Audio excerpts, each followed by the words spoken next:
WTP-nya itu WTP-nya 8 kali. 8 kali. WDP-nya 3 kali. 3 kali. Jadi sudah 11 tahun sebenarnya. Kan saya masuk sini itu posisi disclaimer tahun 2000, laporan keuangan 2009 itu 2000. Jadi Pak Nur Alam masuk itu 2008. Iya. 2008 itu beliau sudah disclaimer. Laporannya tahun lalu 2007. Berarti pada saat zaman Pak Gubernur sebelumnya itu sudah disclaimer. 2008, 2009 disclaimer.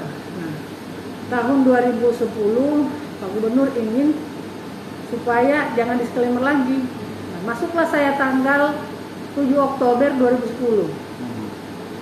Tentunya satu triwulan itu saya nyusun laporan keuangan. Nah, akhir di penyusun LKPD 2010, begitu terbit, alhamdulillah WDP.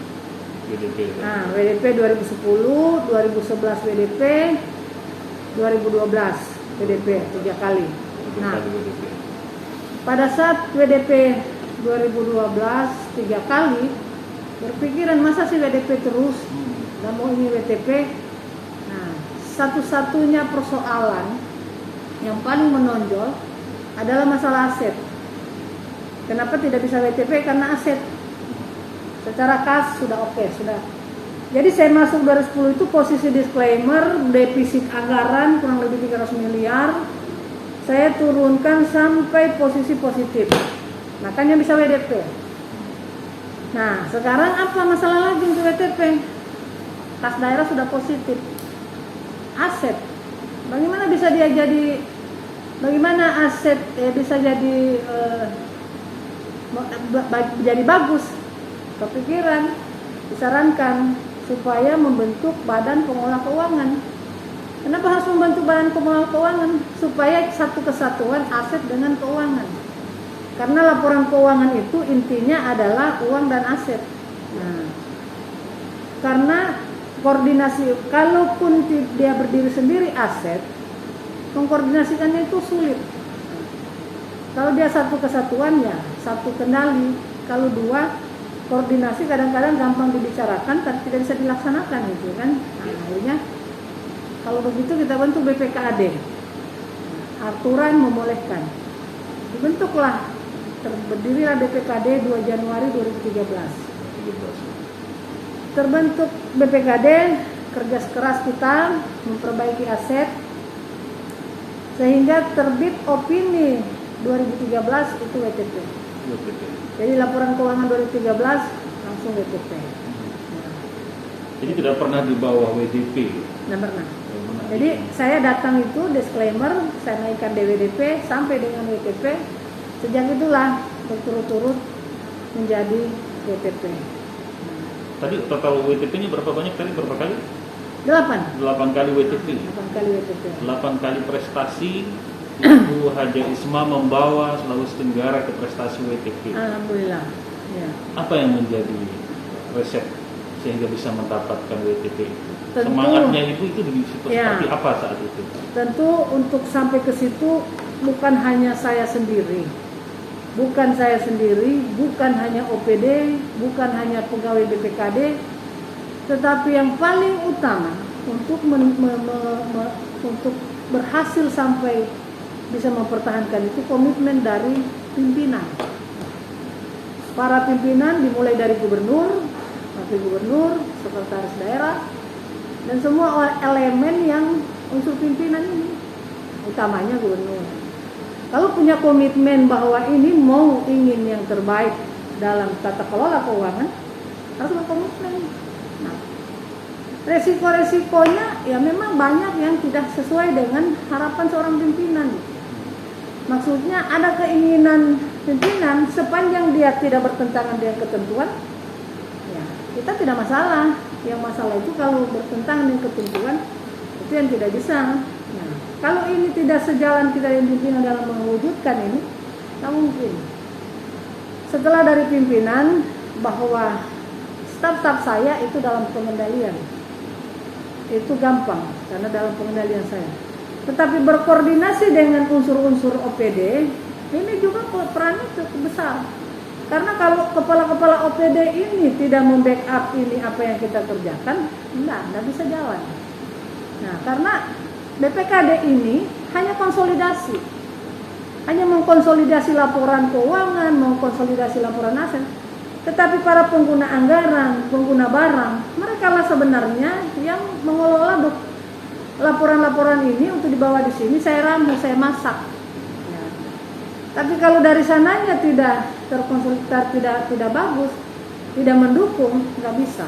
Jadi memang PDP ini memang bukan kerja saya sendiri, kerja semua unsur, tetapi hanya kalau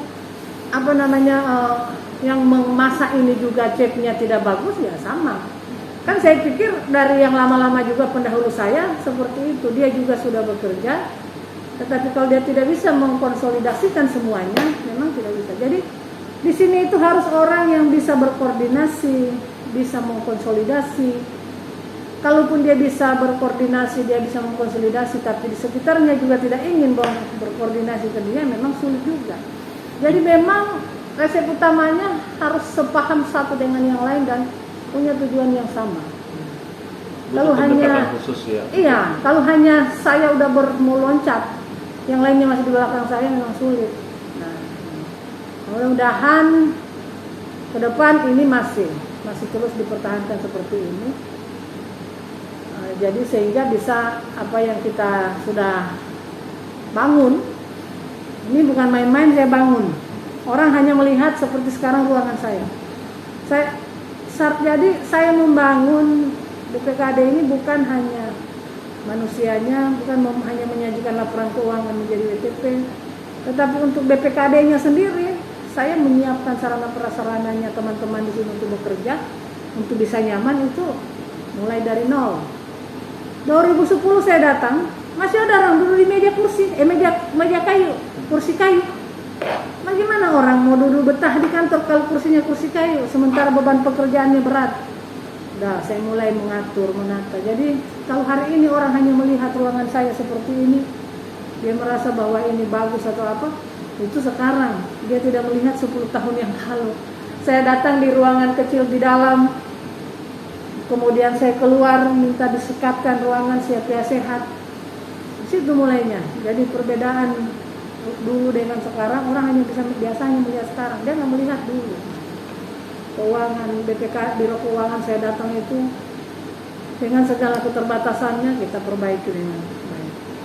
Semangat itu masih ada sampai saat ini, dan ingin saya mencari tahu resep yang Ibu sudah sampaikan selain koordinasi itu dan menghadapi pimpinan yang saat ini, sehingga tetap bertahan dengan kondisi prestasi WTP itu.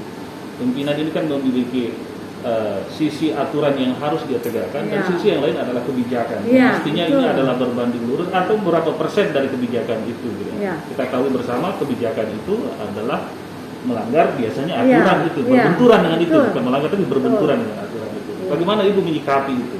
Ya, jadi memang terkadang pimpinan itu harus mengambil kebijakan yang berbenturan dengan aturan. Nah, saya itu memang kadang keras dengan pimpinan. Tetapi minimal saya memberitahukan dulu, ini loh. Ya. Ketentuannya ini. Bahwa beliau akan meneruskan kebijakan yang dia mau tempuh itu dia pilih dulu. Apakah saya sudah memberikan rambu-rambunya, ini yang tidak boleh, ini yang boleh. Nah, kalau memang harus kita tetap mengambil kebijakan itu, saya meminimalisir kesalahan yang ada. Bagaimana caranya? Mungkin karena waktu itu, mungkin bukan kebijakan dia ambil itu bukan sampai sama dia saja, sama pimpinan saja itu, tapi ada hal lain. Ya kita pelajari, kita minimasi persoalan yang ada, sehingga pada akhirnya dia duduk kembali. Dan kita berusaha meyakinkan pimpinan bahwa kalau ini yang dia tempuh akan ini hasilnya, kalau ini yang dia tempuh ini hasilnya.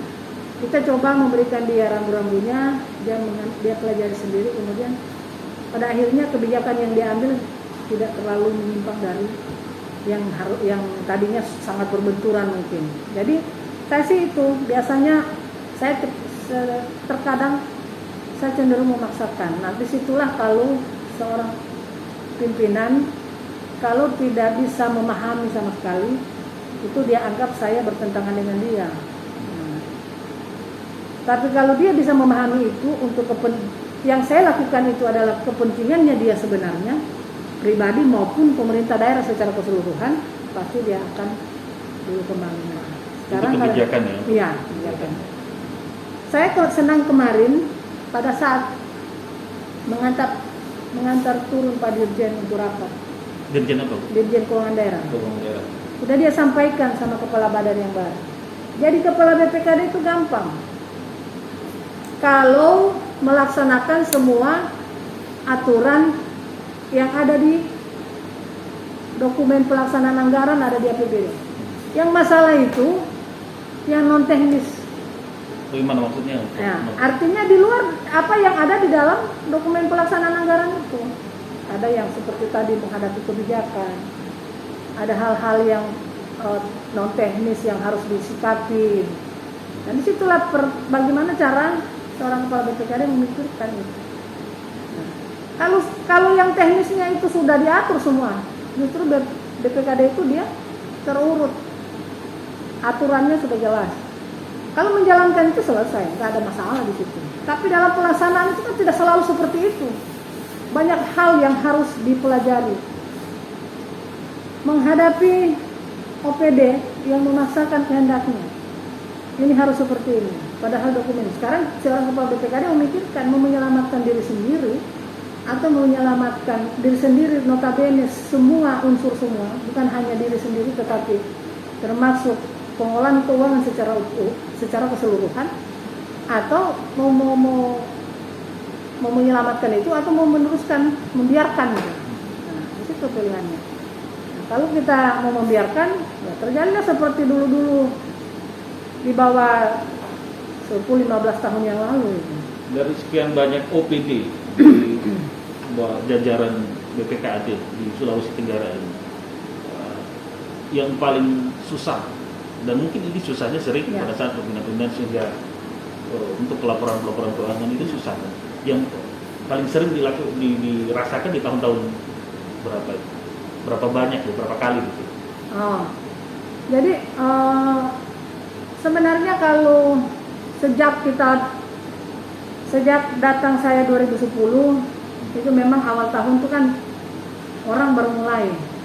Tantangan yang paling berat itu 2010. Karena orang malu mulai dengan hal yang baru. Hal yang baru bahwa kita harus tertib, kita harus begini.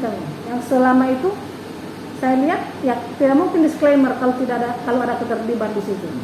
Nah, untuk menjadi tertib itu kan sulit sekali. Nah, dari situ itu dari sisi keuangan. Kemudian menyeberang di 2013 itu menjadi WTP.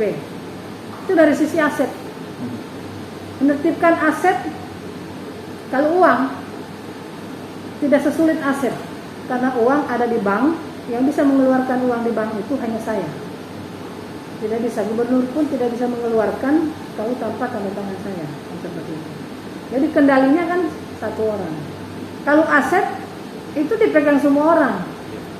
Menghalau itu sulit. Nah, ini yang kita atur supaya dia masuk di dalam keteraturan.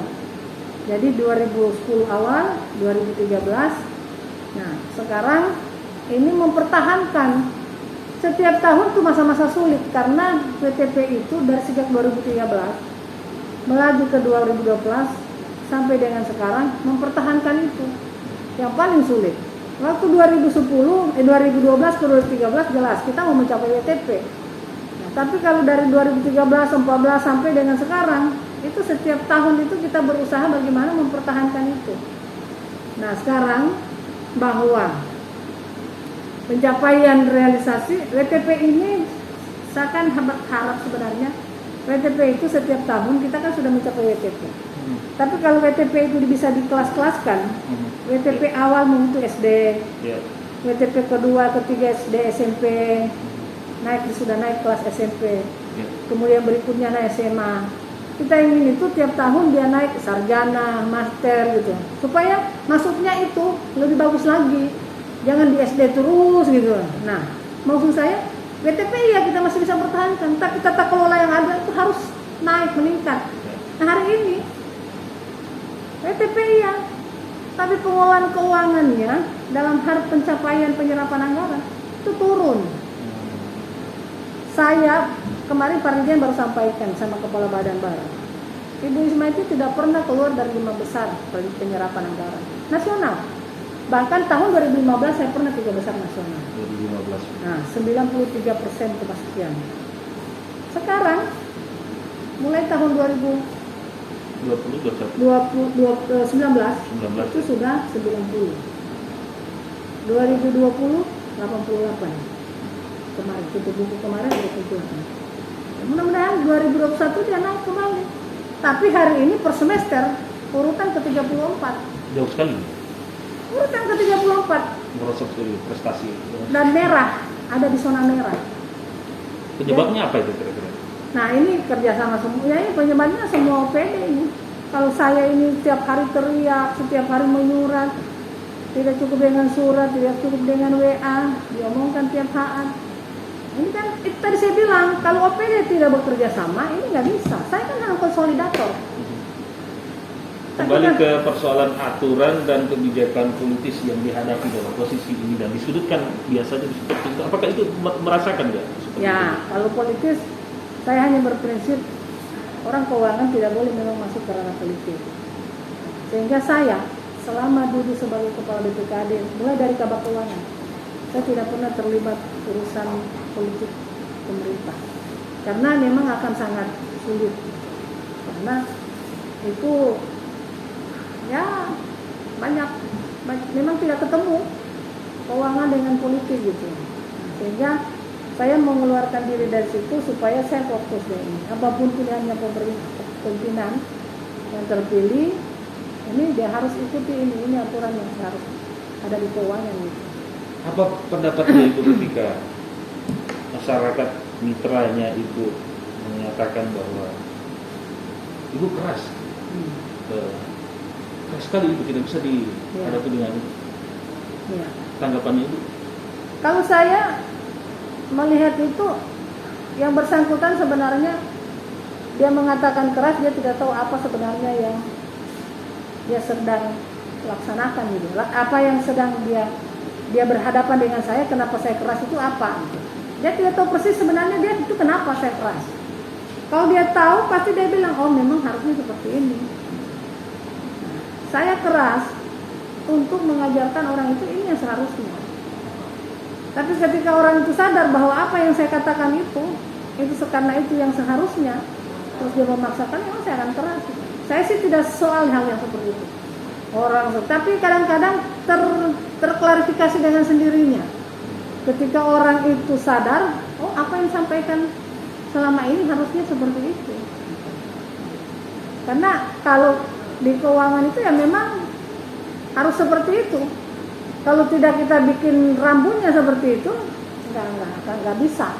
Keras mentaati aturan. Iya, harus ketat dengan aturan. Iya. Kalau kita mau mencela-mencela dengan aturan, menjelakakan pribadi sendiri sebagai pengelola dan merugikan pemerintahan daerah secara keseluruhan. Dan keras bukan berarti mempersulit kan? Iya, yang salah itu kalau saya mempersulit dengan embel-embel. Nah, saya tidak mau ini kecuali nggak boleh. Itu yang salah. Kalau bahwa ini harus seperti ini, tetap seperti ini.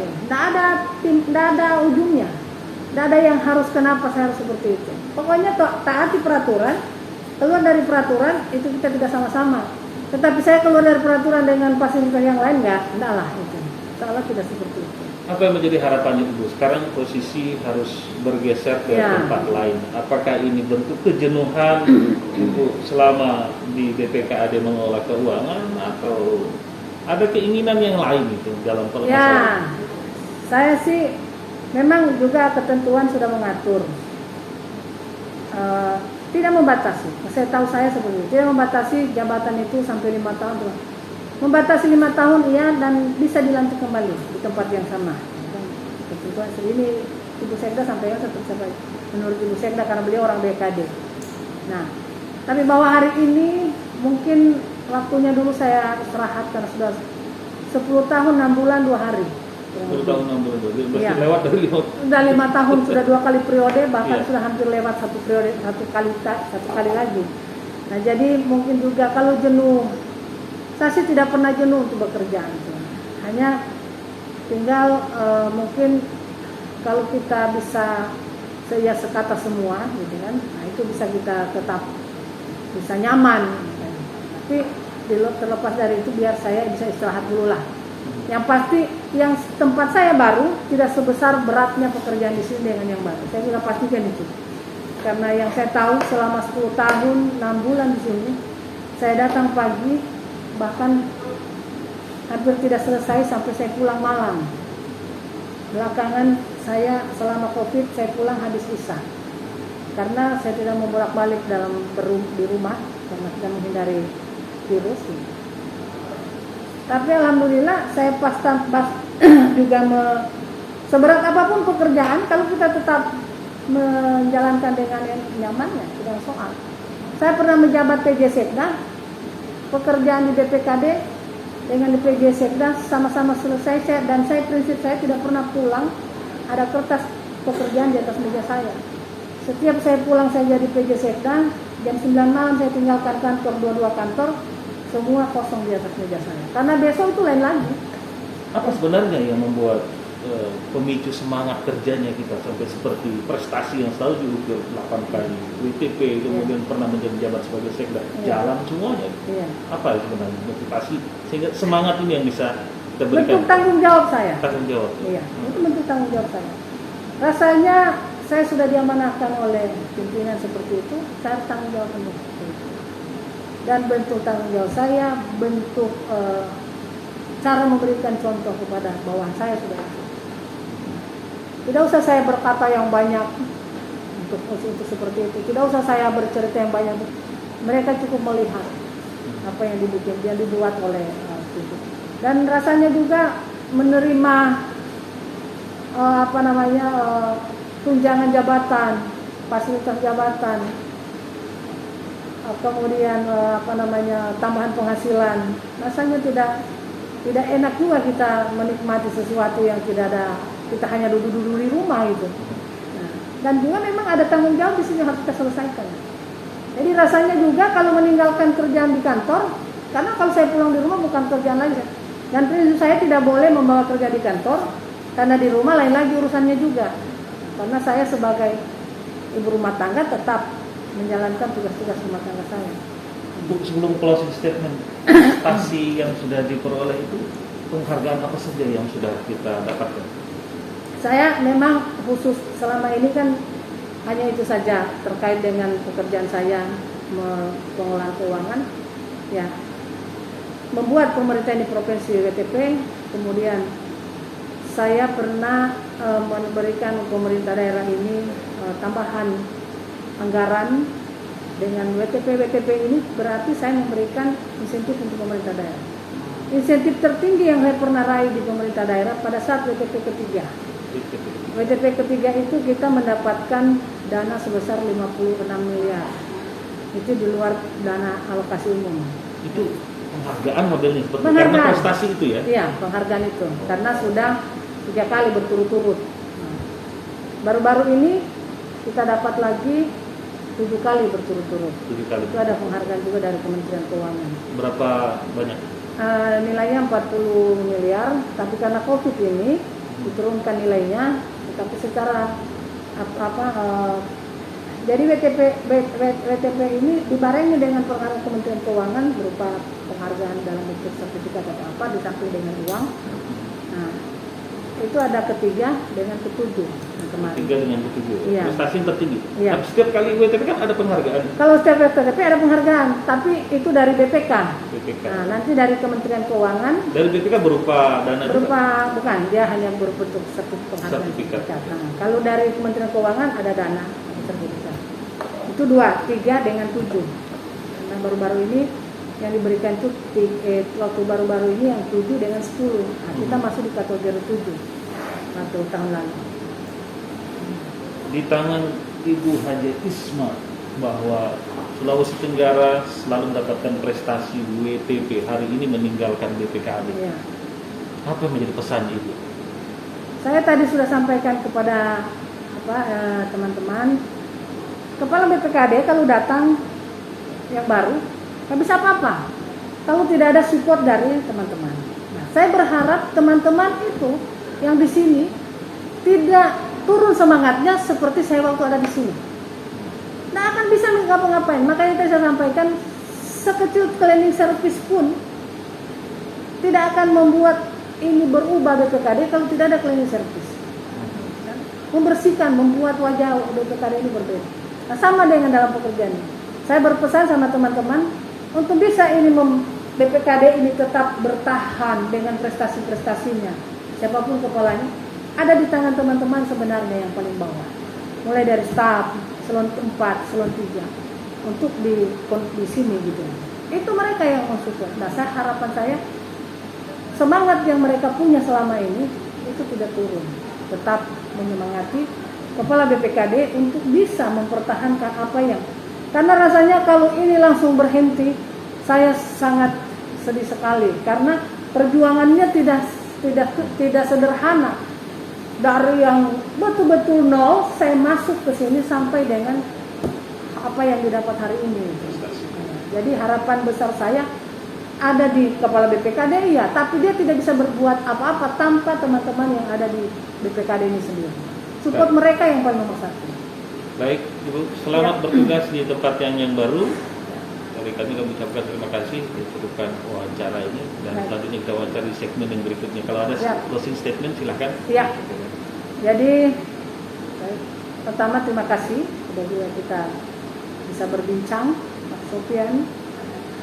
Kemudian saya hanya berharap bahwa apa yang dicapai saat ini oleh pemerintah provinsi, yang kebetulan saya yang memberikan di sini di BPKD, itu bisa tetap dipertahankan oleh kepala BPKD yang baru, bahkan jauh lebih bagus dari apa yang sudah saya capai selama ini. Terima kasih. Terima kasih.